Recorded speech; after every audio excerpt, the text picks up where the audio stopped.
múltiples que adornan a la doctrina, que no son básicas como para pelearnos, ¿verdad? Pero las básicas sí tenemos que enseñarlas. Hay alguna forma de disentir de algunos pastores, no en nuestro medio necesariamente, que dicen, bueno, yo no le doy a la gente porque no lo entiende. Yo creo que ni él lo ha entendido. Entonces, es cierto, no puede dar lo que no ha entendido, pero tampoco puede cerrar la llave a que los que entendidos de ahí lo alcancen, pues. Entonces se enojan porque van con el apóstol, o oyen al apóstol en otro lado y dicen, no, tiene que ser por... Y si no lo ha entendido el pastor, tiene que ir al paso del pastor. De una vez dejo dicho eso, hermano, que ninguno tiene derecho a cerrarle el grifo a las ovejas si el pastor no acelera también el paso. Sería diferente si van a otras fuentes, pero con la misma fuente, y sobre todo apostólica reconocida en el área, pues no hay por qué se enoje nadie. El pastor debe ir al día. Está obligado a enseñar las bases, no está obligado a enseñar lo que no ha entendido, pero también debe dejar libertad a las ovejas que vayan a las reuniones de nuestras, pues, donde puede él avanzar. ¿Por qué tiene que ir al paso del pastor? No todos los pastores tienen hambre, ni todos los pastores tienen el entendimiento suficiente. Muchos, no estoy hablando del área nuestra, estoy hablando en general. Muchos, ustedes saben, no son pastores puestos por el Señor. Entonces, ¿van a taparle el pozo a las ovejas? No. Bueno, pero no podemos exigir a los pastores si no les damos las bases. Vamos a hablar de las bases. Por ejemplo, esta mañana vamos a hablar del Antiguo Testamento. Es decir, no vamos a ver el Antiguo Testamento, sino vamos a hablar la base antiguo testamentaria de nuestra fe. Cristo dijo, de labios propios, capítulo 24 de Lucas, y yo les explico. Acuérdense que estaba empezando el nuevo pacto. Todavía no estaba hecho, porque el pacto empezó con la muerte del testador. Eso es básico. Quiere decir que todo lo que sucedió antes de la cruz es Antiguo Testamento, Antiguo Pacto. Lo que sí es que son sombras netas del nuevo pacto. Pero la silueta del Antiguo y Nuevo Pacto no tienen los detalles todavía, pues una silueta no tiene detalles, solo contornos. Entonces nosotros vamos a empezar por ver el umbral del Nuevo Pacto. El umbral del Nuevo Pacto es el Antiguo Pacto interpretado por Jesús. Entonces Él lo avaló todo. Claro, no está escrito todo lo que Él avaló, pero está escrito lo suficiente. Entonces Él dijo en Mateo 24, quería que no lo viéramos, no lo analizáramos, solo lo viéramos. Mateo 24 explica, Lucas 24, hermano, Lucas 24, explica que el Señor les enseñó 44, verso 44. Estas son mis palabras que les hablé estando aún con vosotros, que tenían que cumplirse todas las cosas escritas en la ley, Pentateuco, de Moisés. ¿Lo nota? ¿Por qué tiene eco, hermano? Yo otras veces no he tenido. Perdón, hermano, eso no es de la palabra, ¿no? Escritas en la ley de Moisés, en los profetas mayores y menores, ¿verdad? En los salmos, que son abarca inclusive libros, cantares, proverbios, los sapiensales, etcétera, ¿verdad? Luego les abrió, ahí está abarcado todo el Antiguo Testamento, todo. Está escrito lo que escribieron y que tenían que cumplirse de él. Y les abrió la mente, porque eso no se puede ver así con los ojos naturales.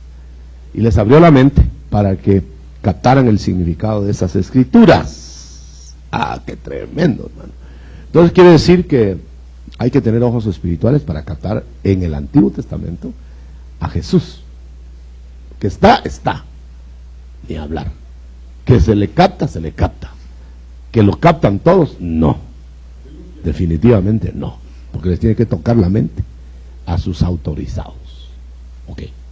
Una vez visto eso, entonces nosotros tenemos que, ahí al abrirle la mente, dice en el verso 26 del mismo capítulo 24 de Lucas, dice, y comenzando desde Moisés, otra vez, mire, y todos los profetas les interpretó cosas tocantes a él mismo en todas las escrituras. Hubiera querido yo oír eso, y usted también, ¿verdad? Pero no se quedó escrito, solamente se avaló el Antiguo Testamento como enseñanza. 1 Corintios 10 lo dice más claro, ¿no? En 1 Corintios 10 dice literalmente, si usted lo tiene ya, yo no lo he hallado, 1 Corintios 10, 1 al 5, dice, ahora ignoren, no quiero, hermanos, que ignoren a nuestros antepasados que estuvieron bajo la nube y todos pasaron bajo el mar, en la historia de Israel, ¿no? Y que fueron bautizados en Moisés. Esos son sombras, ejemplos, porque ahora nadie es bautizado en Moisés. Pero dice, perdón mi garganta, y todos bebieron la misma bebida espiritual, etcétera, ¿verdad? 5, sin embargo, de la mayor parte de ellos no se agradó Dios. 6, ahora bien, estas cosas llegaron a ser nuestros ejemplos. Entonces hay que leerlos como ejemplos, para que nosotros no seamos personas que desean cosas perjudiciales, tal como ellos las desearon, y que no nos hagamos idólatras, no nos hagamos bebedores, que no nos hagamos, etcétera. Ahí dice toda la serie de cosas, pero en el 11 dice, pues bien, estas cosas siguieron aconteciéndonos como ejemplos. Siguieron, fíjese, dice esta versión.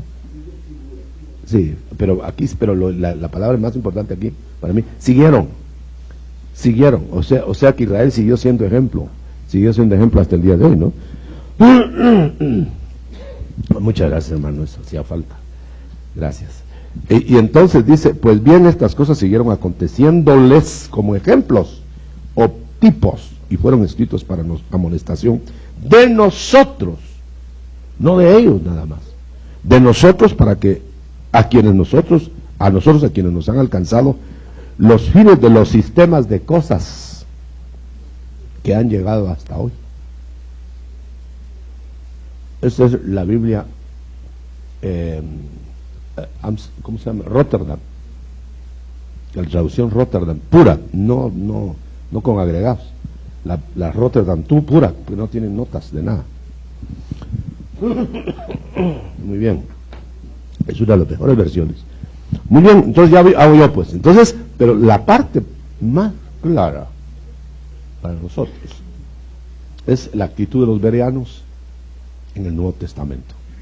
Los bereanos encontraban todo lo que Pablo decía en las Escrituras, y era el Antiguo Testamento. Luego entonces el Antiguo Testamento debemos llevarlo,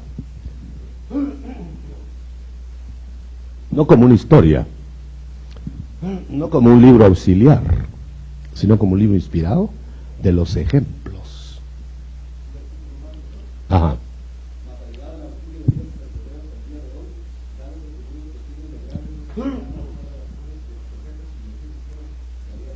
Nada fuera, dice. Quiere decir que todo el Nuevo Testamento está contenido en el Antiguo, ¿no?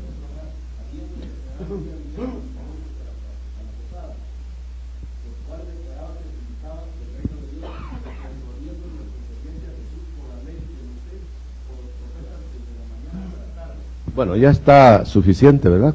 ¿Cuánto? Como 5, bueno, testigos que tenemos para nosotros usar el Antiguo Testamento. Ahora bien, no vamos a ser predicadores del Antiguo Testamento. ¿Por qué? Porque son otros pactos. Podemos serlo de los ejemplos. Una vez estaba yo meditando, hace tiempo eso, casi en el principio del ministerio, estaba meditando sobre algo de la Escritura, y el Señor habló a mi corazón por su Espíritu, diciéndome, ¿por qué predican reglamentos de las casas de alrededor y no el reglamento de la casa propia? Y yo entendí que yo estaba enseñando a muchas cosas del Antiguo Testamento como normativas para hoy. Entonces me hizo ver el Señor que el reglamento de la casa ahora es más importante que los reglamentos de las otras casas. La casa, la iglesia, entonces tiene que enseñarse el reglamento del nuevo pacto, por supuesto, pero en base al antiguo pacto. Es decir, que Pablo tuvo, si ustedes lo han notado leyendo, tuvo el Génesis, ¿qué digo el Génesis? El Pentateuco a la vista para escribir las cartas. Cita mucho, y sobre todo cuando él habla de Abraham, un ejemplo de esto, que de Adán, el primer Adán, el postre Adán, pues eso no está en el Nuevo Testamento. Entonces el Antiguo Testamento es un auxiliar, perdón, la palabra no es auxiliar, es un complemento anticipado, figurativo, del Nuevo Pacto. En él está contenido, si tienen ojos espirituales los que lo leen, el Nuevo Testamento. Usted sabe, usted interpretará, hermano, que si no es necesario desarrollar el Nuevo Testamento, se hubiera podido ver con ojos espirituales ese Nuevo Testamento en el Viejo. Pero ¿por qué tuvo que suceder? Porque tenía que cumplirse el Antiguo Testamento en el Nuevo. Vendrá un Mesías, en el Nuevo vino. Morirá, murió. Derramará su sangre, la derramó. Ese es el Nuevo. Pero el Antiguo lo anunciaba, así que tenemos una aparición de una figura señera en el Nuevo Testamento, en los Evangelios, pero que no venía desamparado de profecías. Él dice, yo soy. ¿Pero por qué yo soy? Porque los profetas me anunciaron.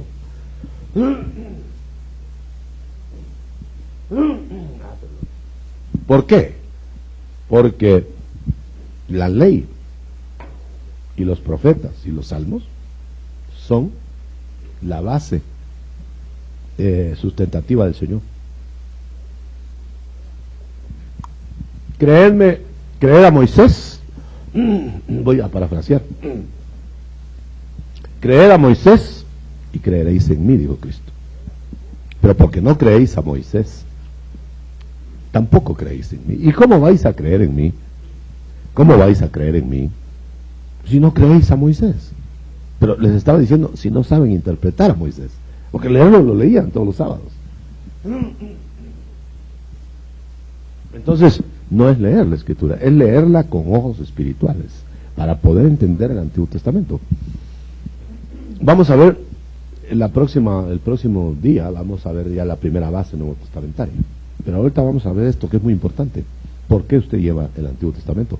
¿Por qué usted no puede dar órdenes del Antiguo Testamento en el Nuevo? A menos que han sido transferidas. Ejemplo, Moisés pasaba figuras de acá. El monte Sinaí es Agar, pasaba para acá.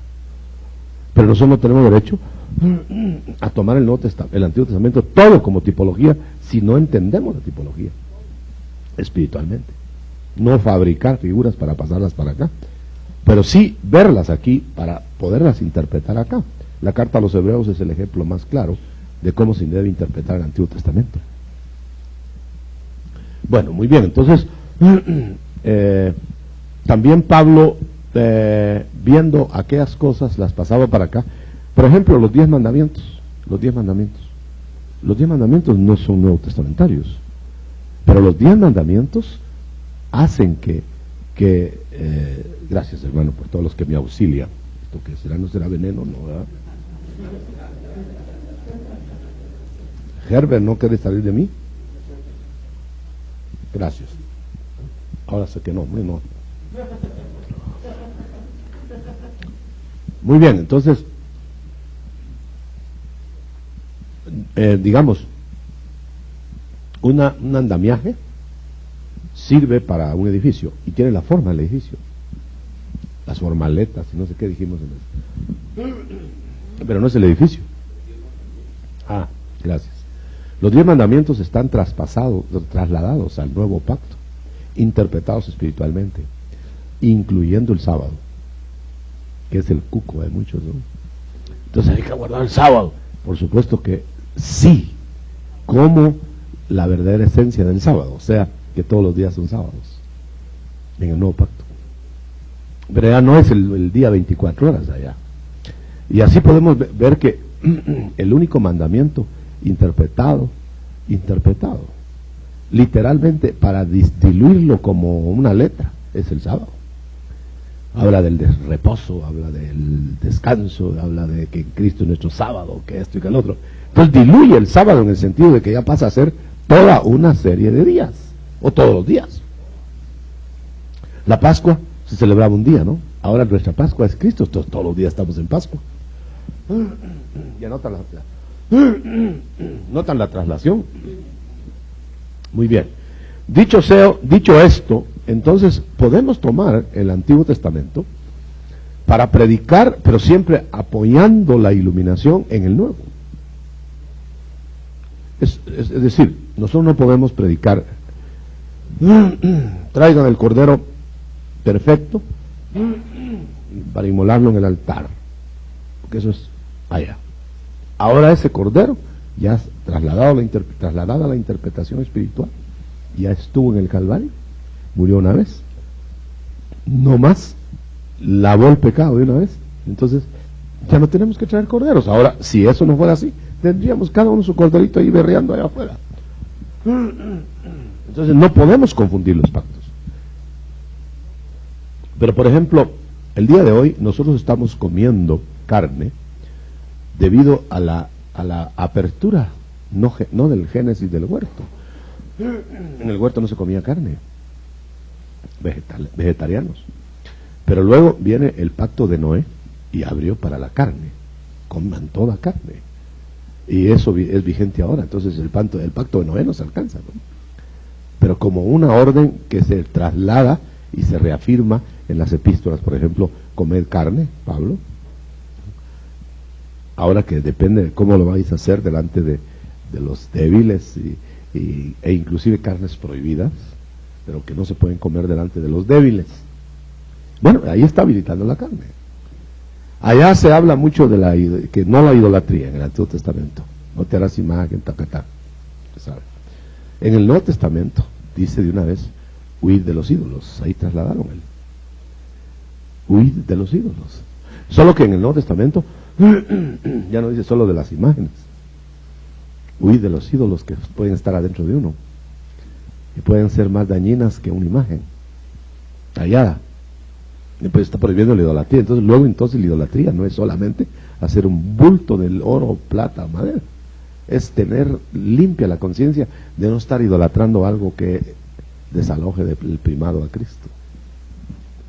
Hay idólatras entonces protestantes, ¿no? Y evangélicos y cristianos. Hay algunos adoradores de bultos, hay otros adoradores de familias, de empleos, de hijos, de mujer, de qué sé yo. Entonces el Antiguo Testamento se mete, bueno, digámoslo pues, resumiendo, ¿verdad? El Antiguo Testamento se mete en el Nuevo, porque se aclara en el Nuevo. El Nuevo está escondido en el Antiguo, pero solo los ojos espirituales lo revelan. Cuando yo fui a Israel, una de las idas que el Señor me ha permitido, venía un poquito desilusionado de no haber visto más algo de Cristo allá en aquella tierra, y el Señor habló a mi corazón diciéndome, búscame en el Antiguo Testamento, ahí está más, me vas a hallar más cerca. Y efectivamente vine, nomás vine, hermano, a buscar en el Antiguo Testamento al Señor, y me aparecía por todos lados. Por todos lados. En los salmos, en esto, en el otro. Bueno, quiero decir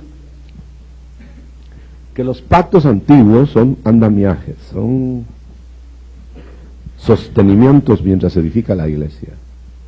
Una vez terminada la iglesia, el edificio, ¿para qué el andamiaje? Ahora bien, la iglesia se debe parecer al andamiaje, el edificio. Yo creo que si les decía a los hermanos, a algún grupo de hermanos ayer, si quitáramos todo, si pudiéramos conservar la maqueta del andamiaje, se parece tanto al edificio. Igual porque le dio forma, ¿no? Aunque no tiene los detalles y no tiene los acabados, pero tiene la forma.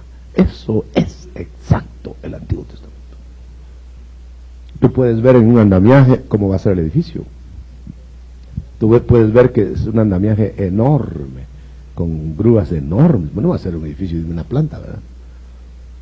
Tú puedes ver, por ejemplo, le decía a los hermanos, aunque no los detalles de los ojos y y del color de la piel de la sombra, pero puedes ver en la sombra que va a ser alto, bajo, gordo, de 2 brazos, de 2 piernas, y lo más probable es que eso es figura de hombre, ¿no? Eso es el Antiguo Testamento. Ahora, decir que solo el Nuevo es un desequilibrio, ¿no? Decir que solo el Antiguo, peor todavía. Revolverlos tan malo como lo que acabo de decir. No podemos hacer legalismos, y que entiéndase bien que es legalismo, es imponer leyes obsoletas. No podemos hacer libertinaje, porque eso sería ignorar las nuevas leyes. Por ejemplo, la ley del Espíritu. La ley del Espíritu es una ley más estricta que el Decálogo, hermano. Por eso el Decálogo dejó de tener su vigencia, fue abrogado para el nuevo pacto. No abrogado en el sentido de que no sirvió, abrogado porque ya sirvió. No es ley de Dios, hermano, decálogo de Dios. ¿Cómo vamos a decir que él va? No, ya, esto no, me arrepiento, voy a hacer otro. No, el decálogo tuvo su funcionamiento, mantuvo a la gente acorralada, si queremos emplear la palabra, para que supiera que no podía salvarse sola, y normó conductas higiénicas a lo menos, que casi nunca cumplían las morales, ¿verdad? Entonces es como les decía a los hermanos, como un cohete de los modernos que va y quita la mitad en el medio y se va solo para arriba. Esto no se puede decir que no sirvió o no sirve cuando cae, sino que sirvió en su etapa. Era más vital que el resto en su etapa, si no, no hubiera habido la otra parte. Bueno, yo creo que está suficientemente explicado, sobre todo con ustedes que lo saben, solo lo estoy recordando, ¿no? Ahora, por supuesto que hay muchas razones de las figuras. ¿Por qué las figuras y por qué no de una vez entrarle al cuerpo? Porque nosotros somos muy torpes, de mente, muy lentos, y entonces había que ir por partes, como un kindergarten, que no se les va a enseñar álgebra a los niños. Entonces va a haber un 1, 2, 3, 4, para que después haya álgebra. Pero no vamos a ponernos a la inversa. Quizá eso sí sea razonable de un pastor que diga, yo no puedo enseñar a mis muchachos que están empezando, mis discípulos, no les voy a enseñar álgebra, se van a morir de álgebra. Es cierto, ahí sí, pero hay que apurarlos a que no se queden solo ABC, y 1, 2 y 3.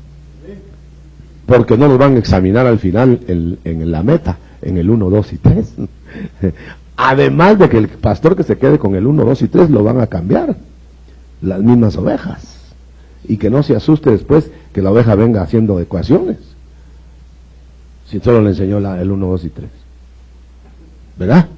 Ahora, por supuesto, esto no quiere decir que las ovejas menosprecien a sus pastores. Eso lo que quiere decir que el pastor acelere.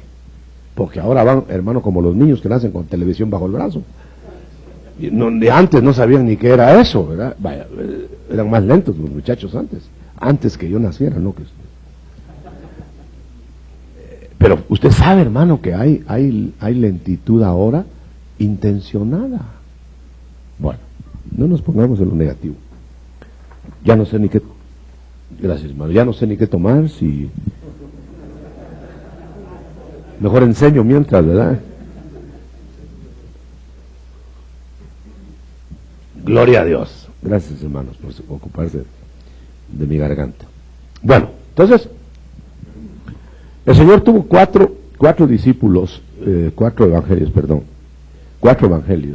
3 discípulos predilectos y 4 evangelios, que conforman el número 7. Entonces, usted nota que aún en el discipulado no les enseñó a todos lo mismo al mismo tiempo. Ocupó etapas. Lo que le podía decir a Juan no se lo podía decir a Felipe, y lo que le decía a Felipe no se lo podía decir a otro, y eso aún sin estar hablando cosas personales, porque por supuesto cada uno tenía sus convenios personales con el Señor. Ven acá, Felipe, y le decía algo a Felipe, ¿no? Pero eso era asunto de consumo, no quedó escrito. Pero no estoy hablando yo de eso, estoy hablando de cuando, por ejemplo, la transfiguración. Eso era general, eso era para que lo supieran todos, ¿no? Tanto que lo sabemos nosotros, pero se lo prohibió a los discípulos, compañeros de los que fueron al monte, por 3 años. Se los suprimió. ¿Por qué se los suprimió? ¿Por qué no le dijo, ahora vayan y cuéntenles a los discípulos que se quedaron lo que vieron? No. Vayan abajo, allá donde están aquellos lentos, porque por lentos se quedaron, y no les digan nada de lo que vieron. Hasta que tengan ojos y oídos para oír lo que sea, hasta que yo resucite, hasta que tengan espíritu para entenderlo. Entonces uno no va a botar perlas a cualquier lado, uno no va a enseñar a parvulitos. Por eso nosotros tenemos dividido aquí los discipulados, ¿cómo le llaman a los discipulados de corderitos recién convertidos? El recién, no se va a meter nadie con allá un discipulado recién convertido, se va a aburrir. Pero no se va a meter un recién convertido a otro discipulado porque se va a confundir. Se va a quedar atrás. Se va a enaltecer, va a creer que ya lo sabe todo. Otro detalle, hermano. Aunque no hay pormenores, y eso es lo que asusta a muchos que no se meten en la palabra. Aunque no hay pormenores en cada página de todo lo que uno quiere saber o debe saber. Por ejemplo, vemos en la Biblia 2 Adanes, más que todo explícitamente dichos por Pablo, el primero y el postero. Pero ¿no habrá otros intermedios? Por supuesto que sí, como prototipo. Pero eso ya son detalles que vamos a ver después, que ya no tiene usted obligación de enseñarlos, porque puede ser que salga un hermanito por ahí diciendo, ¡ay! 7 Adanes, 7 Cristos, y que se reencarnan y que no sé cuánto, y ya regamos el asunto, ¿no? Pero para el maduro, decía Pablo, aparte les enseñaba lo que estaba recibiendo. A los otros les dice, aquí tenga su pacha, su lechita, aquí vénganse los de bistec, y les enseñaba. Ahora, querer parar la profundidad de la palabra por los débiles, por los niños, no es posible. Además, Cristo no lo hizo así. El Señor enseñó profundidades a su tiempo, aunque se fueron centenares o quizás miles de discípulos. Cuando enseñó la Santa Cena, se fueron un montón, y todavía invitó a los que quedaron a que se fueran. ¿Quieren ustedes, porque yo estoy enseñando cosas que no entienden, irse también? No, Señor, dijo Pedro, no te entendemos, pero te estamos conociendo. Todavía no te entendemos, pero te estamos conociendo y sabemos que tú eres. Así que nos explicarás después eso, ¿verdad? ¿Cómo no? Claro que sí. Ese es el orden divino. El orden divino es que usted está recibiendo enseñanza porque cree, a lo Lucas. Está investigando porque cree, no para creer. Ahora, si usted está para creer y es pastor, pues ya me imagino cómo está la iglesia.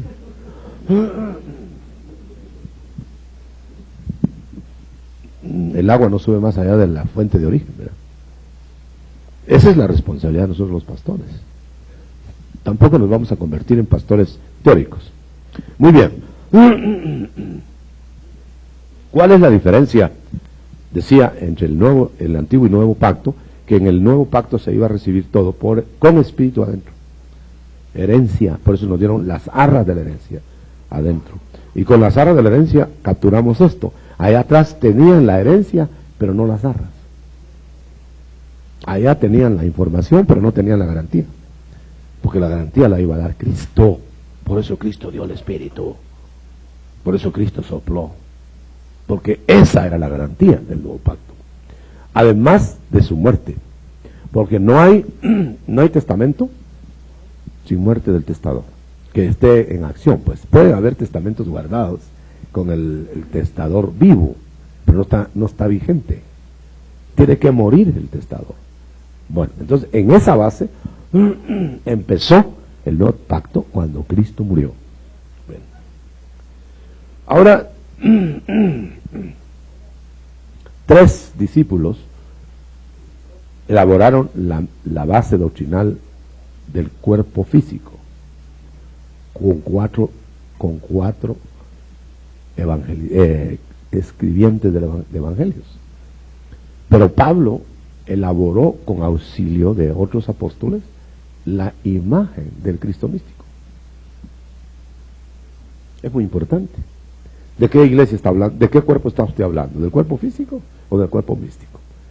Si usted atiende a Pablo y a los apóstoles autorizados, usted está sumergiéndose en el cuerpo místico. Si usted atiende a los 4 evangelios, usted se está sumergiendo en el cuerpo físico, con la conexión de Juan, que Juan se eleva y conecta las 2 etapas. Y por eso se llama el evangelio del águila volando. No del águila asentada, sino del águila volando. Ahora, el evangelio, quedémonos con Juan, que es el último. El evangelio de Juan nos permite unir a Patmos con el cielo. Por eso la escatología tiene lugar.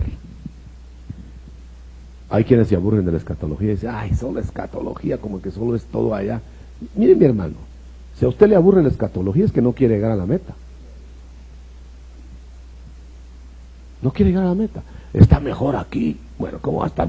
Fíjense que Juan estaba en Patmos hecho pedazos, sufriendo toda clase de atropellos, anciano inclusive, aislado, pero él no hizo de Patmos su tragedia, ni escribió de Patmos más que solo estaba ahí por causa de Cristo, ni siquiera las torturas o los atropellos que sufría, sino que él dice, estando en Patmos me llevaron al cielo, pero tampoco se quedó en el cielo, bajaba a Patmos a alimentarse o a medio alimentarse, ¿verdad? Que le dan pan y agua.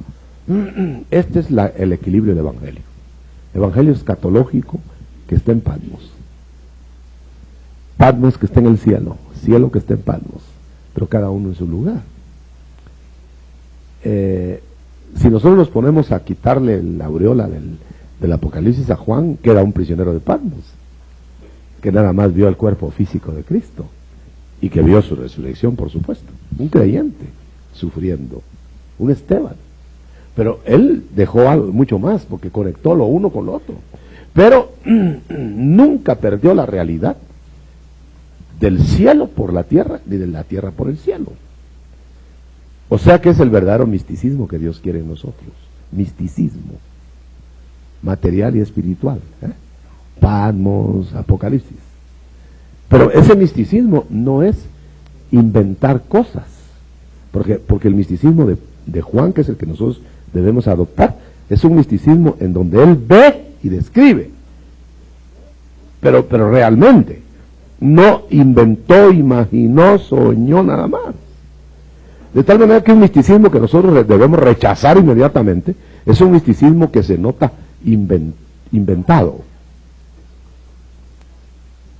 Colosenses, culto a ángeles, cosas con la mente hinchada, dice, rindiéndole culto a algo que es con su mente calentada, calenturienta. Imaginaron.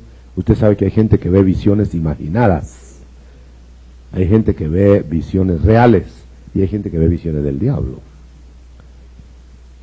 Entonces no podemos depender de un misticismo que nos lleva a deformar el evangelio. Ahí sí estoy yo de acuerdo 100%. O sea, los que nos han acompañado aquí muchas veces se recordarán que yo les he dicho, seamos más místicos, ¿sí? ¿Se acuerdan? ¿Saben por qué? Porque acaba de recibir aviso del Señor de que estamos muy secos, muy sobrios, y que entonces uno ya se acostumbró a Patmos, mejor ver el panorama en Patmos, aunque sea en el cepo, mirarse el amanecer de Patmos, ay, otra noche trágica, o otro día trágico. No, mire, el misticismo que a pesar de que inventa y todo nos deja siempre en Patmos, pues es ese misticismo barato, pues. Pero un misticismo que nos inspira, un cielo abierto en medio de las pedradas de la tierra, como Esteban, eso sí es valioso y es viable. ¿No querría usted estar viendo el cielo aunque estuviera pasando lo que estuviera pasando acá? Seguro. Aunque después Esteban vio que lo estaban apedreando, ¿no? Ya no pudo salir corriendo, pero estaba viendo el cielo. Y al Hijo de Dios que le estaba dando la bienvenida, sabía para dónde iba, ¿no? Y cuando lo vio dijo, ahí voy, y se fue. Ese es el misticismo del que yo hablo. Ahora, el verdadero. El otro es una copia diabólica. ¿Usted se ha fijado que los místicos de toda religión casi siempre son desequilibrados? Diría yo siempre, como los fanáticos. Usted sabe que si alguna persona fue sincera, fue Pablo o Saulo, pero era un fanático desequilibrado. Y perseguía lo que él mismo iba a amar después, ¿no? Pero ¿qué estamos señalando? El misticismo.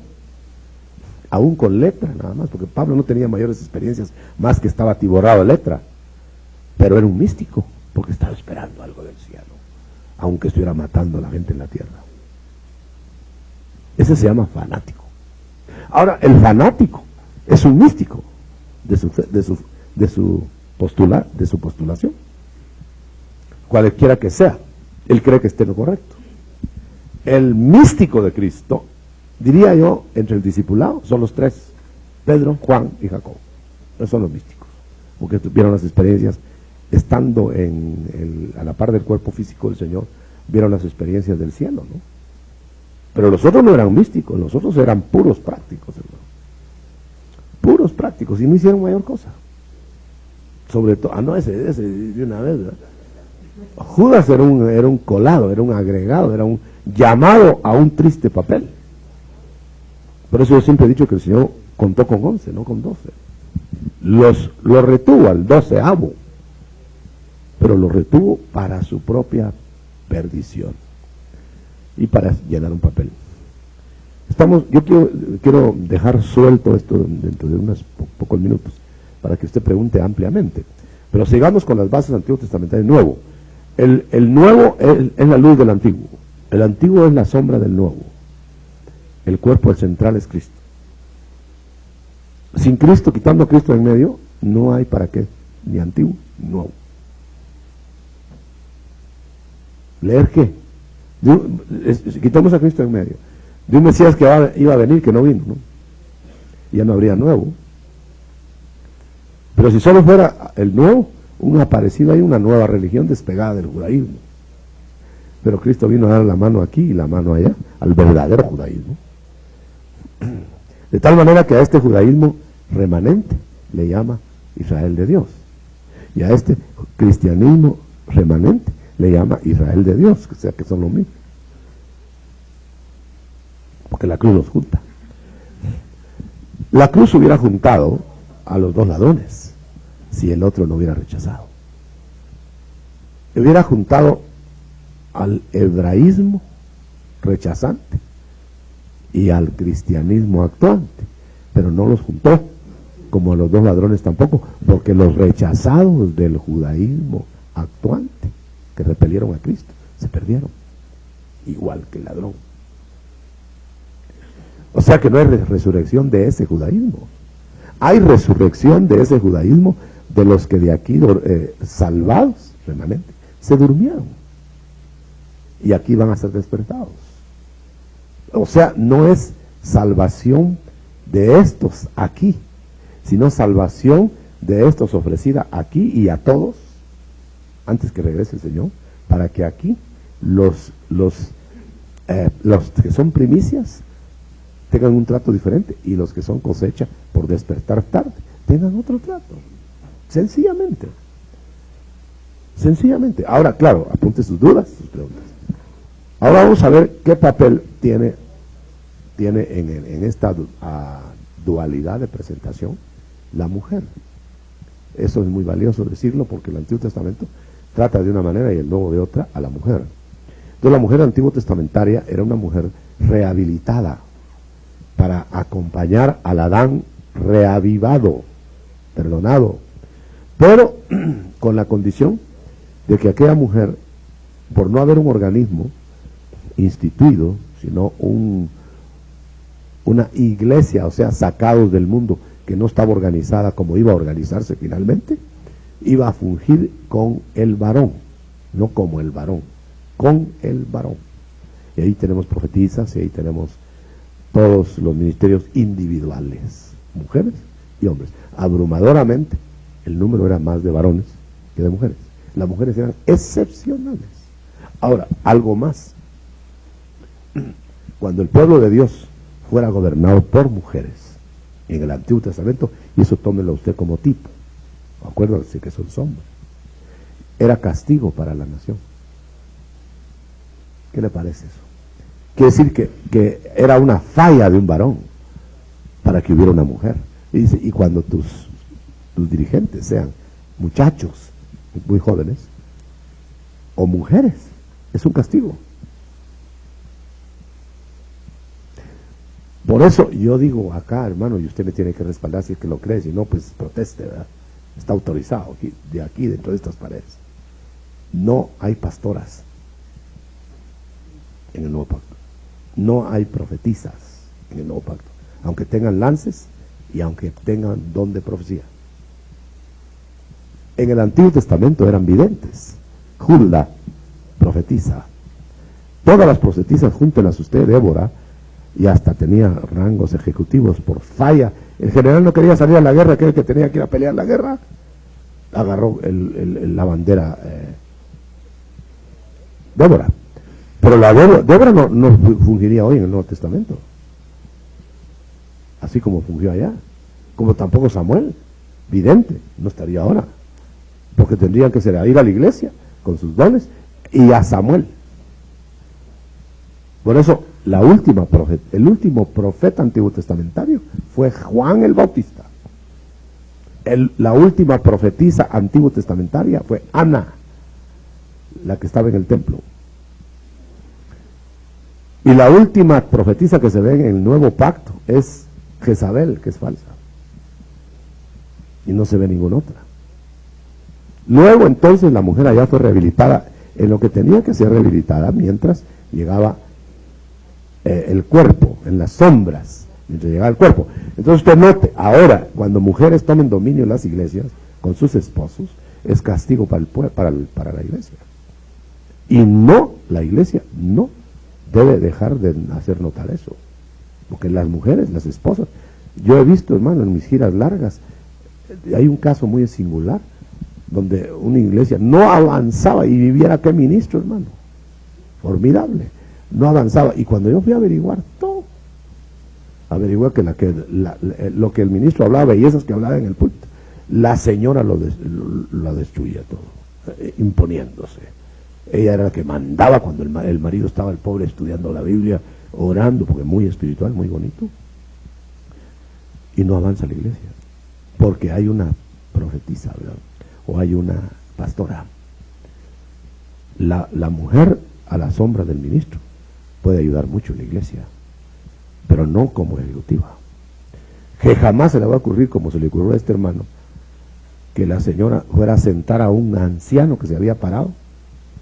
Fíjese usted, ¿cómo se le ocurre? A veces los muy espirituales son muy tontitos. A veces sí, la sabiduría no quiere decir santidad, ni la santidad es sabiduría. Y este hermanito me dice, fíjese hermano, menos mal que me lo confesó, fíjese hermano que se molestó el anciano solo porque lo mandé a sentar. Eso fue lo que me dijo él. Sí, solo que el anciano me dijo, sí, me mandó a sentar con su señora. Llegó la señora y le dije, mire usted siéntese. Y no sé cuánto, porque lo había autorizado el esposo. Pero eso no es así. Porque entonces ahora él se sintió humillado ante toda la... Se sentó ahí y ya no se volvió a sentar más. Se fue.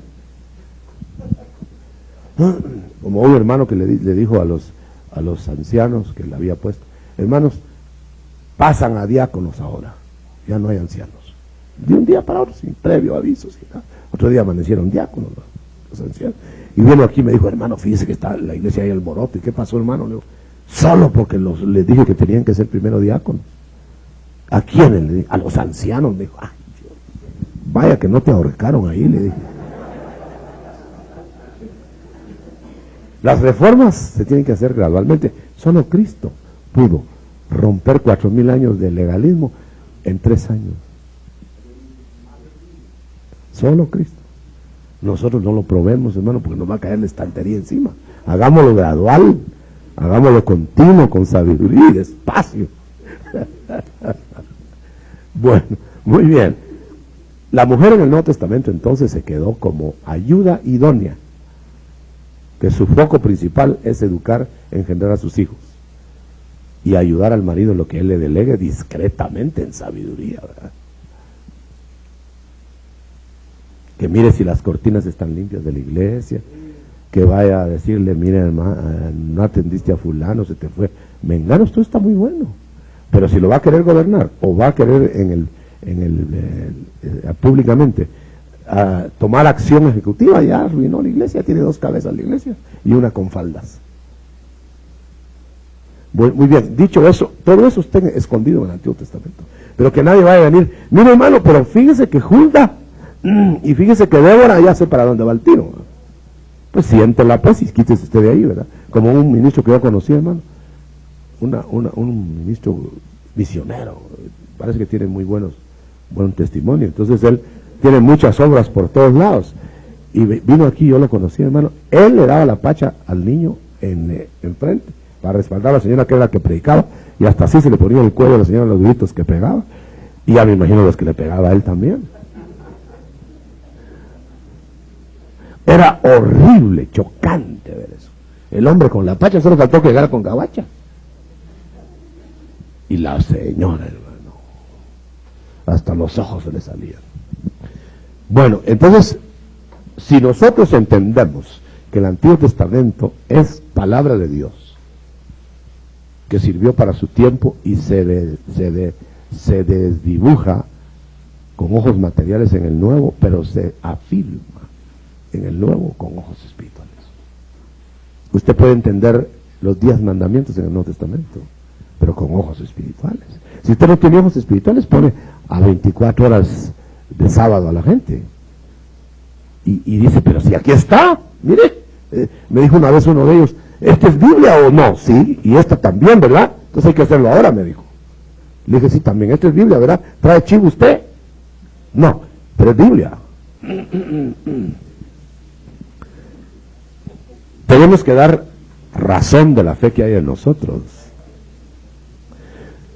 Ustedes vienen, me dijo otro de otra secta, que usted la va a reconocer si está bien abusadito. Ustedes dicen que son órdenes del Padre estas, ¿verdad? Sí, cómo no. Y estas son del Hijo, ¿verdad? Sí, pues es lo mismo, no hay del Hijo y del Padre. Ah, no hay del Hijo. Y aquí miren cuando dice, y si vosotros guardáis mis mandatos, el Hijo, ¿no? Como guardaste lo del Padre. ¿Hay diferencia? Ante la palabra se estrella cualquier abusivo. Ante uno tal vez no, porque está mero destanteado, ¿verdad? O desequilibrado. Pero como el médico, ¿verdad? Que cuando se le muere el paciente dice, ahí acabó la ciencia, ahí acabó él.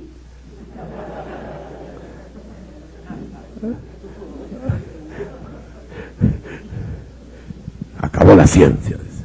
Sí, tal vez si hubiera llegado otro médico hubiera tardado más el paciente. Aunque no le garantizo que se hubiera sanado. Bueno, ya ve que yo soy médico, le estoy echando fuego, ¿verdad? Hermano, allá también. Bueno. Oh, insensatos y lentos de corazón. No ustedes, estoy leyendo aquí. Para creer, está hablando con sus discípulos, todas las cosas de que hablaron los profetas. ¿Se puede ser lento entonces? Verso 25, 24, 25 de Lucas, ¿verdad? Oh, insensato, se puede ser insensato, se puede ser lento, se puede ser lento para creer. Fíjese que son creyentes en Cristo, pero lentos para creer a los profetas. Quiere decir que el que cree, hay un pasaje, hermano, que se me viene, pero no sé si está exacto. El que cree a Dios será bendecido, pero el que cree a sus profetas será prosperado. Entonces no es lo mismo creerle a Dios que a los profetas. Lo lees. Segunda de Crónicas 20. Pero dame la cita, por favor. 20:20. Ok. Fíjese qué interesante, porque entonces, creer, ¿cómo dice creer? Nota que no es lo mismo. Que si usted quiere prosperidad, le tiene que creer a los que Dios manda. Delegados. ¿Nota?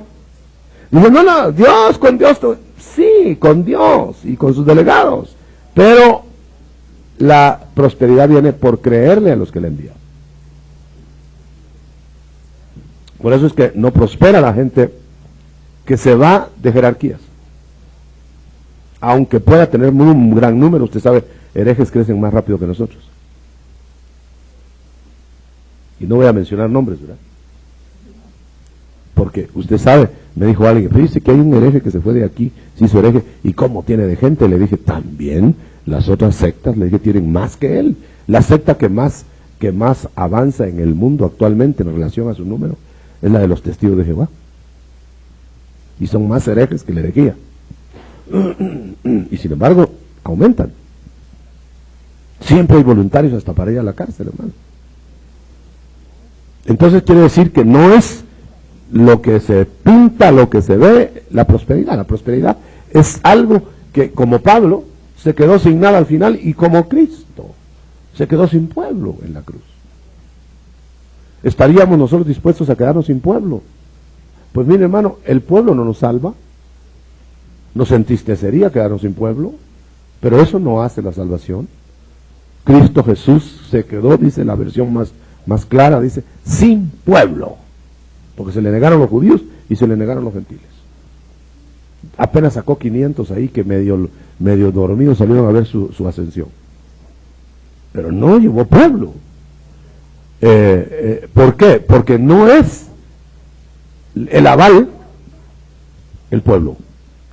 Se puede ser próspero con tormento en la cruz, o tormenta en la cruz, y salvando. Se puede ser próspero con un Pablo que no lo dejan expandirse en todos lados. Se puede ser próspero con un Juan que Diótrefes no lo dejó entrar a su iglesia que le había dado Juan. O sea que es muy relativo. Si nosotros vamos a buscar un ministerio realmente próspero, tenemos gentes ahora que juntan en una noche lo que Pablo no juntó en todo su ministerio. ¿Sí? Y sin embargo era más próspero Pablo. Entonces la prosperidad puede ser una cátedra, en vez de cátedra, una reja de cárcel, y sacar las manos desde detrás de la cárcel. ¡Gócense! ¡Qué pulpitito! ¡Gócense! ¡Gócense ustedes porque yo estoy aquí! No, gócense porque yo estoy contento. La carta más alegre del Nuevo Testamento es la de Filipenses, y estaba preso. Fíjense que no es casualidad que en la carta a los Filipenses enseña a un Pablo encarcelado, y no eran cárceles como las de ahora. Las de ahora tienen hasta televisión. La de Pablo tenían cepo y látigo, y ahí estando ahí, cualquiera que lee Filipenses cree que está en el lobby de un hotel, en pantuflas, esperando el desayuno continental, que no es nada, ¿verdad? ¿Y qué si está en la cárcel? Y saber qué cara les vio a los que venían a verlo, y les dijo, gócense, pero de veras gócense si yo estoy contento. Parecen ustedes más los prisioneros, como que yo los vine a visitar, dice Pablo. Porque el evangelio es eso. El éxito es eso. El reino de Dios no consiste en palabras, sino en gozo del Espíritu Santo. No, usted esperó que dijera poder, ¿verdad? En otra parte dice poder, pero ahí en esa cita dice gozo en el Espíritu. Tremendo. Se encuentran todo el tiempo marchito, todo el tiempo deprimido, todo el tiempo confundido. Quítate de ahí, mijo, porque Dios no quiere que confundas más. Ahora, si estás contento, y no porque te sacaste la lotería, sino porque te amenazaron, ese sí que jale. Pero imagínense, hermano, un Pablo, ¿cómo puede incentivar un Pablo a la gente si está apagado? Ay, es que sí, fíjese que solo con dolor de cabeza paso, fíjese que no sé qué, ay, el diablo me regó anoche y antenoche también, y fíjese que, ay, no toda la gente va a salir, ay, usted reparte miel o hiel. Hay una clave ministerial con la que voy a terminar para que usted pregunte. Padre, yo te pido, dijo Pablo, que termine mi carrera con mucha gente, con miles de pueblos, después de iglesias. No, Señor, que termine mi carrera con gozo. Cuando se termine el gozo en el púlpito y en la vida, bueno, si se termina en la vida y hay en el púlpito es farsa, pero cuando se termine el gozo del ministerio, en que ya no hay incentivo, ya no hay motivación para eso, ya no hay entusiasmo, ¿a quién va a entusiasmar? Y qué aburrido debe ser estar predicando porque tengo que predicar. Debe ser todo el tiempo, años de años, de que usted ya no ve las horas de ir a dar lo que Dios le está dando. Ese es el éxito.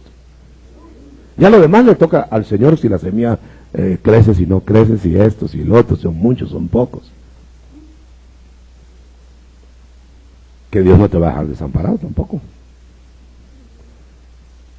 Nunca vayamos a caer, hermano, en la desilusión que el diablo propicia, haciéndonos presentar a la imaginación un Cristo muerto, después de haber estado vivo en nosotros. Por ejemplo, nosotros esperábamos que este fuese el que estaba destinado para librar a Israel. Discípulos de Cristo diciendo, porque lo vieron morir, que Él era, no es, era. Entonces a la mente le estaba poniendo el diablo un Cristo muerto, pero estaba con ellos en el camino, ¿no? Estaba vivo. Pero la mortecinez o la mortandad en la mente nubla los ojos.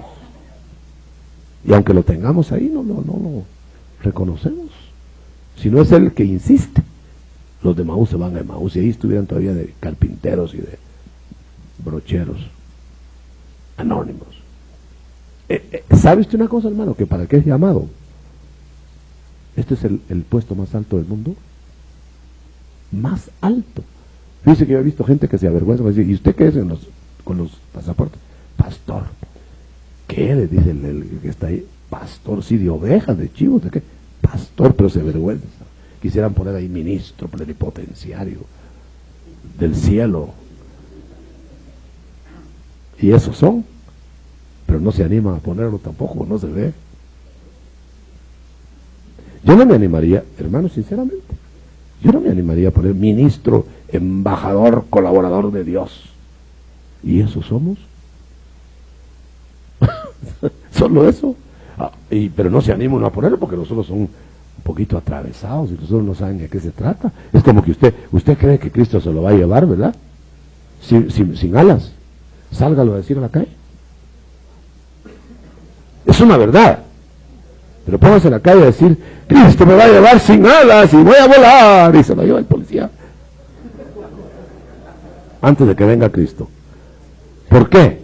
Porque fue inoportuno su anuncio. Pero es una verdad. Entonces el diablo nos puede meter en la mente, a pesar de las experiencias con Cristo, que a lo mejor lo que estamos creyendo no es así. Acabo de leer. Y eso arruina. Es el que mejor. Si se hubieran quedado en eso, mejor que se fueran a Emaús, hermano. A Emaús, Señor. Así que cuando alguien trastraviando, pues a Emaús. A Emaús. No sirve para otra cosa. Pero si no, si usted cree, a pesar de que nadie cree, y usted tiene bases, no, regrésese para Jerusalén, que va a ver al Señor en Jerusalén. Y lo va a rehabilitar a usted. Lo va a hacer que lo palpe, que lo toque, que coma con Él después de resucitado.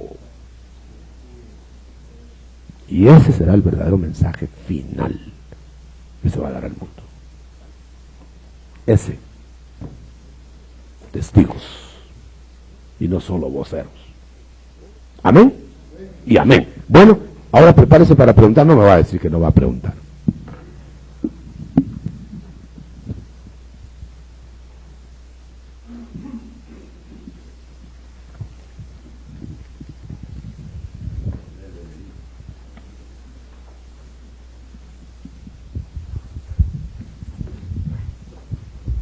¿Hay alguna?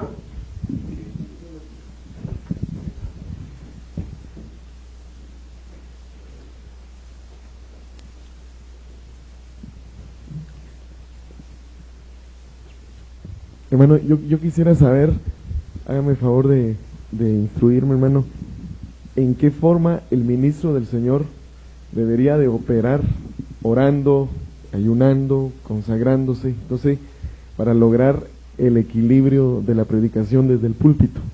Me refiero a que a veces uno se entusiasma mucho con una figura que encuentra en el Antiguo Testamento y como que, exacto, y ya no lo deja más y se olvida de los otros temas, o el Nuevo Testamento queda como, no sé, quisiera que me instruyera acerca de cómo lograr ese equilibrio. Cuando uno está, voy a decir por experiencia personal, cuando uno está viendo profusión de nuevas cosas, uno tiene la tendencia a insistir que eso es lo principal y lo mejor. Cuando se empezaron las lenguas en la iglesia, todo era lenguas. No había zapatos, solo lengüetas. Pero hay que calzar. No quiero buscar, no va usted al mercado, a las tiendas, me quiero vender unas lenguas. No, zapatos, y ellos ya traen las lenguas. Entonces uno insiste mucho en algo, el pentecostalismo no neotestamentario, sino el pentecostalismo que nació en 1900, era un pentecostalismo precioso, maravilloso, equilibrado, como jamás se ha visto. Extraordinario. Yo platiqué con la persona que estuvo en esa reunión, una ancianita de 90 y no sé cuántos años en California, en Azusa, y era algo fuera de serie, hermano, pero se quedaron solo con eso y ya no estudiaron las escrituras por estar emocionándose, y ya no estudiaron las escrituras por estar hablando en lenguas, y empezaron a acusar a la gente que no hablaba en lenguas, que ni cristiana era. ¿Nota? Entonces, el método mejor es que cuando uno esté recibiendo algo extraordinario, lea algo en equilibrio. Por ejemplo, en un velorio, hablen de resurrección, o de lo contrario, ¿no? Y en un lugar de fiesta hablen de la muerte, para amainarlos un poquito, para que se equilibre. Lo dice Eclesiastés, ¿verdad? Me recuerdo que cuando empecé a ver yo cómo los demonios salían, que me lo enseñó el Señor directamente, no me lo enseñó ningún hombre. Yo le pedí eso al Señor, y cuando empezaron a salir los demonios de la gente, ya solo eso quería estar haciendo, ¿no? Solo eso. Dije, no, es que el evangelio es esto, porque si no se liberan, ¿qué van a oír? Si no se liberan, están embotados. Si no se liberan, y toda la liberación. Pero no me ponía a pensar que Cristo primero vino a quitar el pecado, después a liberar. Entonces el Señor me tuvo que dar un sueño, y el sueño fue el siguiente, y no lo voy a contar entero, que hay endemoniados que ellos están haciendo su propia cárcel. No endemoniados, hay cristianos que ellos mismos están haciendo su propia cárcel, y luego ellos se la achacan al demonio. Y uno lidiando con demonios ahí, que no discierne bien, y habría que echar entero al hermano para afuera. ¿Por qué? Porque no todo es demonios, me dijo el Señor ahí, ¿verdad? Es aquella cárcel en que yo estaba aprisionado, me tomaron los enemigos y me metieron en una cárcel, en una casa improvisada, en una loma.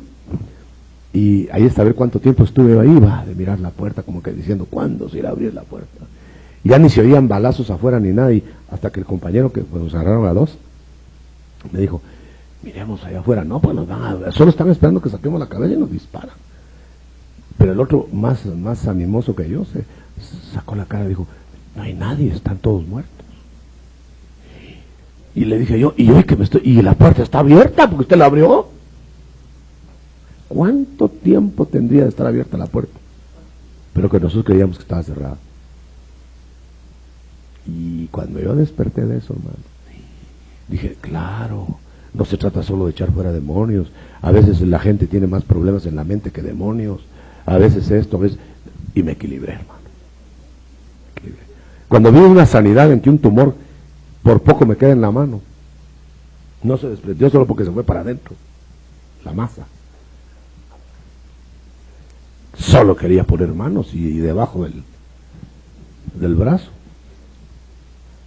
El Señor me tuvo que equilibrar. Y el Señor me dijo que era más importante que el cuerpo, el espíritu y el alma. me fui para el alma y para el cuerpo. Entonces me olvidé de orar por sanidad. Entonces me dieron otra enseñanza por acá y ahí vengo de regreso. Entonces la clave está en el tabernáculo de Moisés. Padre de la proposición, ministración. Candelero, luz de la palabra, por el Espíritu, revelada. Y el altar del incienso, la oración.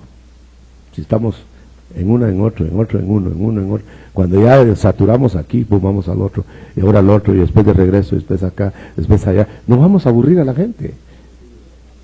Gloria a Dios. Hay gente que quisiera estar, yo quisiera que digan, pero solo oración, porque él tiene tendencia a solo oración. Pero con solo oración no se pasa al Mar Rojo. Diles que marchen, no que oren. Hermano Otto, deseo conocer algo más acerca del misticismo espiritual, pues no me ha quedado bien claro. Bueno, hagámoslo más sencillo. Misticismo es ver cosas que no existen con la mente calenturienta, sea en favor o en contra del Evangelio. Y el misticismo correcto, el que Cristo tuvo, es estar viendo las cosas celestiales sin ignorar las terrenales. ¿Cómo se pueden trasladar las tipologías del Antiguo Testamento para predicar verdades del Nuevo Pacto sin incurrir en errores? ¿Cuál es el equilibrio? Mire, hay estudio bíblico de la letra que puede dar mucho campo de acción y ver las figuras que no sé, porque va a haber más en un libro el que estudia más que el que estudia menos, en cualquier libro me refiero. Entonces el Antiguo Testamento tiene, diría yo, que todo es figura, todo, pero no las vemos todas, ¿no? Entonces no saquemos figuras, esperémoslas que broten estudiando las Escrituras, que salte, que el Espíritu nos la traslade a la mente y luego la trasladamos a la gente, pero no sacarlas del pelo, ¿verdad? Jalarlas, porque entonces vamos a fabricar nosotros. Note usted que solo los autorizados con revelación e iluminación, como Pablo, sacaron figuras de aquí para acá, del antiguo para el nuevo. No todos, nosotros apóstoles ni se fijaron, pero ni a Pablo entendían. Fíjense, hay grados, pues. Hermano Otto, como el tema es bases doctrinales. Sí, la primera base es base antiguo testamentaria, pónganle así a la primera lección de esta mañana. Hace 2 días un hermano estaba confundido porque un pastor de la iglesia, Solo Jesús, le dijo que solo había que bautizarse con agua y solo en el nombre de Jesús. ¿Podría ampliarme algo sobre esto? Hermano, por favor, vamos a verlo en el bautismo de agua. Porque ahorita es el primer pilar, Antiguo Testamento. ¿Contamos con el Antiguo Testamento? Usted con la lección se va que sí, pero en esta forma que lo hemos explicado. Luego vamos a ir con el arrepentimiento, con la conversión, con el bautismo de agua, y ahí va usted oye todo eso. Y deje de estar platicando con Solo Jesús también. ¿Puede la esposa del pastor estar al frente de las damas de la iglesia si no hay otra mujer apta por el momento? No, sí, la puede ayudar todo lo que le delegue el pastor. El pastor debe ser sabio para no ponerle en todo, hasta en la sopa, ¿verdad? Porque si no va a decir que lo que pasa es que está gobernando por medio de la señora, ¿verdad? Mire, la sabiduría no es de todos los santos. Santontín es muy popular.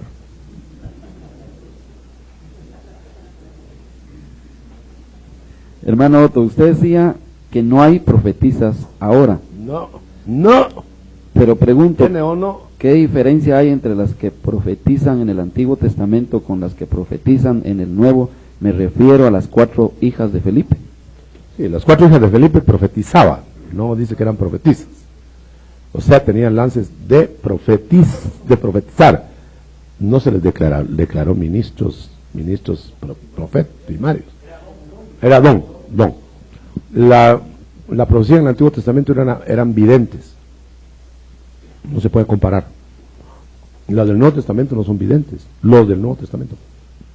Los ministros, aún varones, los ministros profetas, pues son instalados y reconocidos por todo el cuerpo, o por toda el área, avalados por los otros ministerios. No son ministros sueltos. Sospeche de cualquier profeta, ya no digamos profetiza, sueltos.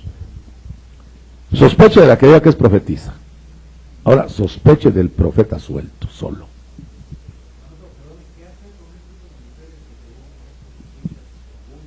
Sosegarlas.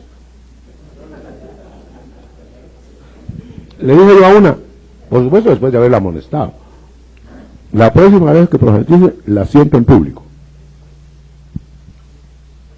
Y profetizó todavía encima. Entonces le dije, la próxima vez, eso sí se le dije solo a ella, la van a cargar los diáconos en público para afuera. Por supuesto no lo dije en público, ¿eh? Pero se lo dije a ella y no volvió a pillar. A los diáconos sí les tuvo miedo, le hacen la llave, ¿verdad? La mujer como ayuda en el nuevo pacto, ¿cómo se interpreta para nuestros días? 1 Corintios 14, 34 y 35. Las mujeres guarden silencio en la iglesia, no se les permite hablar.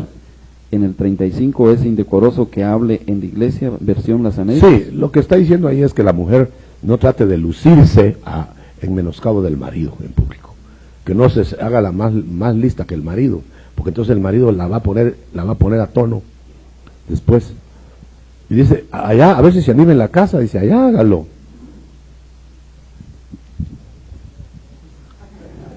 Hay maridos que no empatan el partido con modo, sino con desmodo. Ahora, fíjese, hermano, la mujer no puede lucirse en menoscabo del varón, porque está afrentando su cabeza, ni mucho menos sentar doctrina cuando el marido se queda callado. Hermano Otto, al presentar a María y a Elizabeth en el Nuevo Testamento, ¿cómo se tomarían ellas en su función? Es que no estaban en el Nuevo Pacto, estaban en el Nuevo Testamento, o sea, en el Antiguo Pacto. En el Nuevo Testamento, pero no en el Nuevo Pacto. Pero estaban en función de Antiguo Pacto. Entonces quedan en el caso de los videntes y de las profetisas legítimas del Antiguo Testamento. Muchas veces se presentan las figuras como doctrina. ¿Será esto correcto? No, pero no puede usted hacer una casa y le decía, los andamiajes ser diferentes. Son semejantes. Entonces sí se puede tomar como semejanza, sombra. Pero si usted tiene mejor explicación en el cuerpo, mejor explique el cuerpo. ¿Para qué vamos a usar la sombra? ¿Para qué vamos a usar una foto si usted está personalmente en persona, como dice cierto cómico?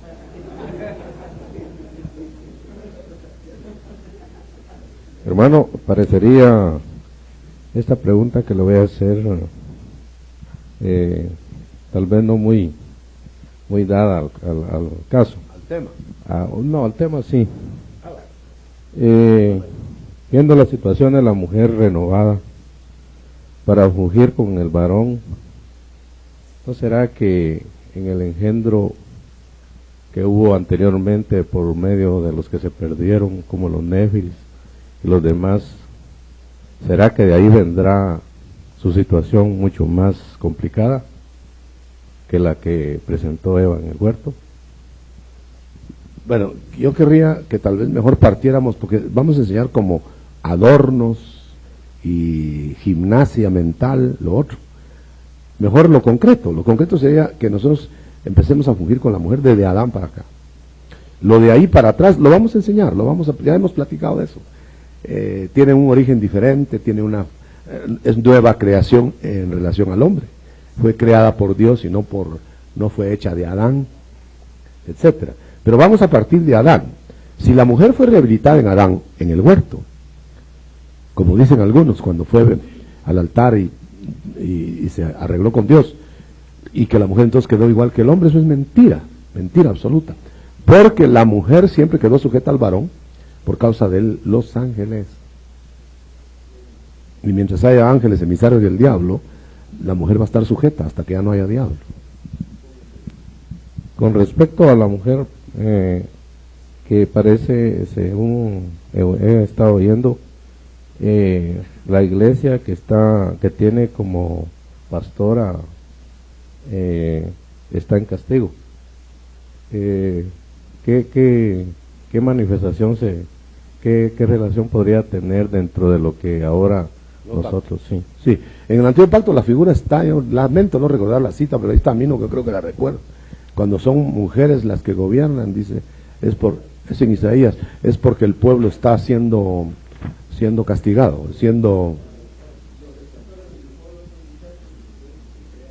Hoy.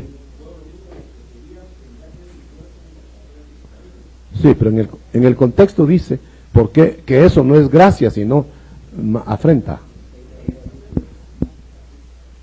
Bueno, quiere decir que tenemos base para decir que es una figura antotestamentaria, que las mujeres fueron usadas en defecto de los hombres. La cita 3:12. Ahora busquen todo el contexto, no solo el texto, pero pongan el texto, que es muy básico. Entonces, ahora, por eso es que cuando hay muchachos al frente de una iglesia que solamente por fuerza son líderes, es muy peligroso si no tienen un andamiaje correcto bíblico. Es decir, más fácil que caiga un joven ministro, un Timoteo, que caiga un Pablo. Eso es lo que se quiere decir con eso. No quiere decir que no van a haber Timoteos y que no tengan en poco la juventud de los Timoteos, pero que sean ejemplo. Quiere decir que sí se habilita al joven, pero estamos diciendo que el joven, si no se refrena, si no se adapta, si no se equilibra con los maduros, más bien puede lastimar a un pueblo. Eso se ha visto a través de la historia. Ahora, en cuanto a una mujer como pastora, como en una isla del Caribe, en donde casi todos son pastoras, el desastre es descomunal. Pero ahí hay un principado sobre eso, en que el Señor está haciendo ver claro a esa gente. No puede haber ejecutivas sin enseñorearse de los varones, hermano.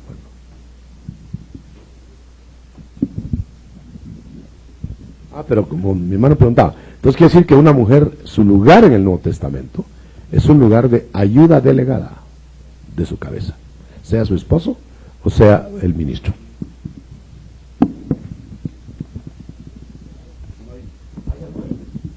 Se quedaron completamente satisfechos. El primer pilar es ese, Antiguo Testamento y Nuevo.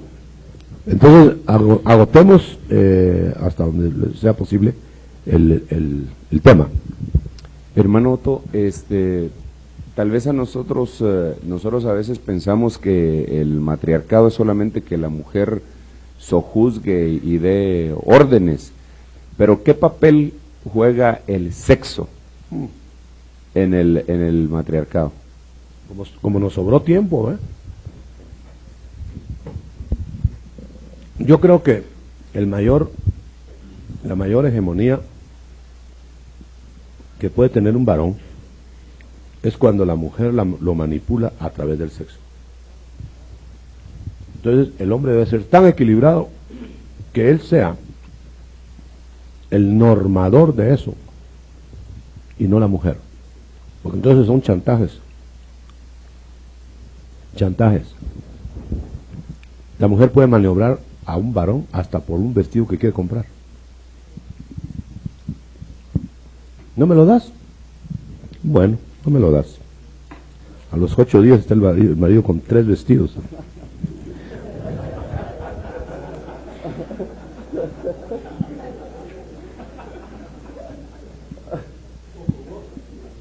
O con otra.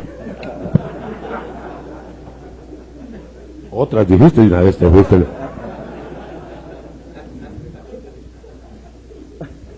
Sí, pues, a ver si picaste el sompopero. Allá no. Pero está el punto. Ampliar, pues ampliar. Mire, hermano, en cierto lugar en donde se mueve muy obviamente un espíritu de sexo, casualmente en ese lugar las mujeres gobiernan. Entonces, es por eso. O sea que no solamente es que ellas manden, y también la irresponsabilidad del varón, ¿verdad? Hace que la mujer...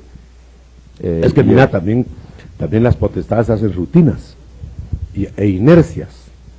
Que digamos, el varón cree que eso es lo normal. Todos hacen así. Todos están en lo mismo. Yo conocí una iglesia, un área de iglesias, en donde el ministro era un múltiple adúltero. Múltiple. Y todos los demás pastores, ese era en el pecado que caían. En ese pecado caían. Pero matemáticamente yo estaba asustado. Hasta los hijos lo heredaron. Y ojalá que no le identifiquen en esa iglesia, porque era muy popular. Ahora bien, eso quiere decir que es verdad ese punto. Es que el manipulado de la mujer, porque la mujer en realidad es débil, en el sentido de que no es la que sostiene, no debe sostener el hogar, etcétera. Pero si vamos al sexo, la que tiene las lágrimas en la mano y el sexo en la otra mano, es la mujer. Entonces uno tiene que ser equilibrado, porque si uno es sexualista, si uno es de pasiones inmoderadas, ya cayó en manos del sexo opuesto. Ustedes saben que esa es una verdad fisiológica. Y por eso tienen que haber tratos personales, convenios con Dios, que los hay, personales, como que decíamos, ven acá Natanael, te voy a decir tal y tal cosa, solo a Natanael, porque no a todos, porque los otros eran de otro temperamento. Entonces, por ejemplo, lo que es exceso en un temperamento no lo es en otro. Y lo que es, hablando de sexo, pues, lo que es lujuria en algunos no es lujuria, depende del temperamento. Y también noten ustedes, si el matrimonio no es complicado, que los temperamentos no son similares. Hay otro problema, ¿verdad? Entonces cae en el no pagar el débito.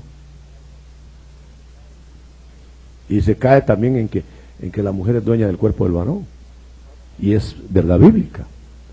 Pero vamos a quedarnos sueltos. No, a un momento, vamos a hacer un convenio. El varón tiene que llevar la rienda. Y tiene que estar de acuerdo a la otra, porque se tiene que sujetar en el Señor. El problema es que lo hacemos nosotros, pero a nuestro modo, ¿verdad? Yo digo que la esposa es una compañera, hermano. No es una satisfactora sexual. La esposa, pues. Por eso, bienaventurado que haya esposa y no solo mujer. Hermano Otto, ¿y qué peligro existe en que una cobertura, sea pastor, anciano, diácono, apóstol, discípulo, lo que sea, tenga esa tendencia, la gente que está bajo su autoridad, por el caso que usted mencionaba con anterioridad, puede ser contaminado con eso también? Sí, se pega. Son contaminaciones de área. Usted sabe que hay áreas que dominan ciertas potestades. Hay potestades que están dominando la ostentación, potestades que están dominando con ostentación, otros con sexo, otros con esto. ¿Por qué los demonios de Gadara se querían quedar en Gadara? No era lo mismo que se fueran a otro lado, que no fuera el abismo. No era lo mismo, porque en Gadara había una profusión de espíritus similares. Y a ellos les gusta estar en pandilla, ¿verdad? En mara.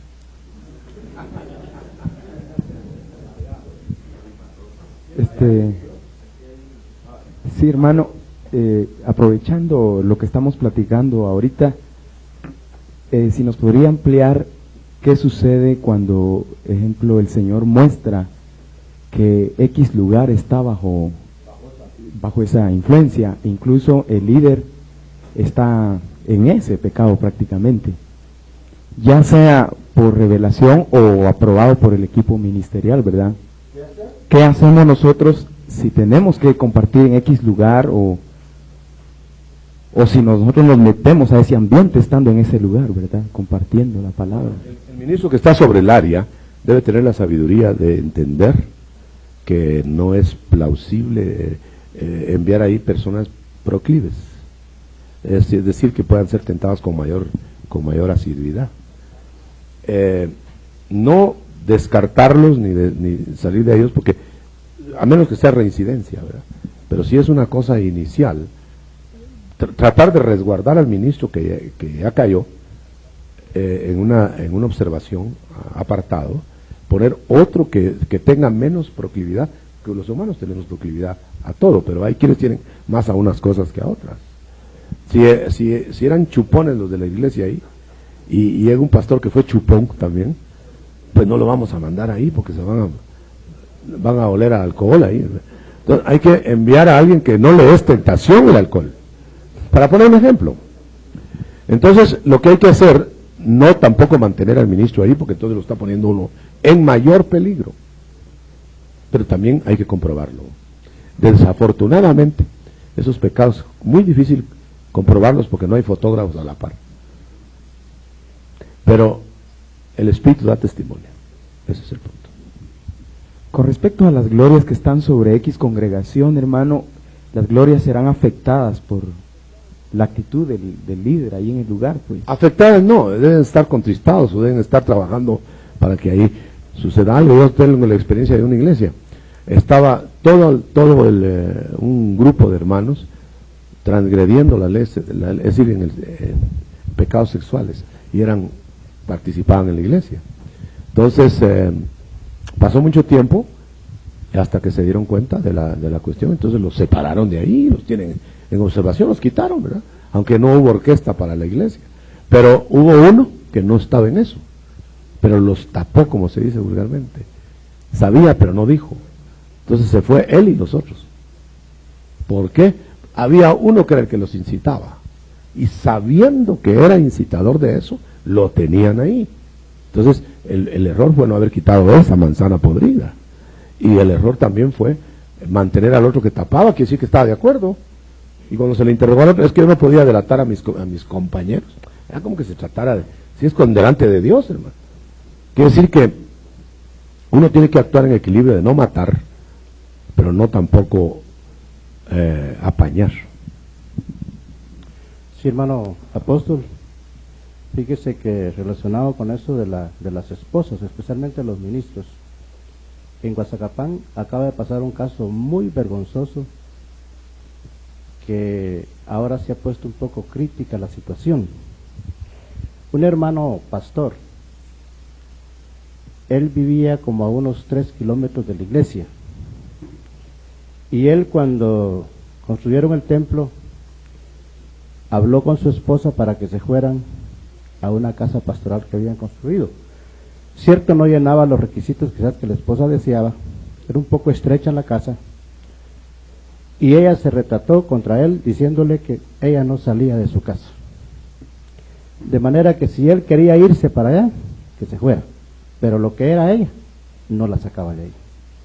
Entonces este pastor se iba, los días de culto se iba todo el día a la iglesia, pero a los 6 años de estar en ese afán cayó en un tremendo adulterio con una miembro de la misma iglesia, porque esa señora de la iglesia, ella tenía el cuidado de darle la comida, hasta lavar ropa, y varias veces yo fui con él.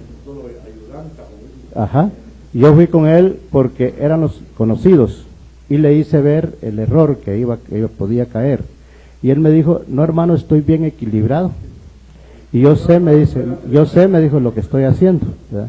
Entonces le dije: a lo menos he salvado una responsabilidad. Y llegó al extremo, hermano. La pregunta es esta: ¿qué puede hacer un ministro con una esposa que se rebela y que no quiere seguirlo? ¿Qué medidas tiene que tomar ese ministro? O la compone o sale del ministerio, porque no puede ser que se ponga una implantación al revés. Es que sabe que, hermano, toda la gente se hace víctima, sean las mujeres, sean los varones, que me provocó, que no sé cuánto, y el otro que no. Sí, pero el otro no está anestesiado, ni está tampoco amarrado. Es asunto de, en esas caídas es partida doble, hermano, culpabilidad de los dos. Claro, hay mujeres insinuantes y todo lo que sea, pero entonces en ese caso, para tener ministerios santos tendríamos que acabar con todas las mujeres.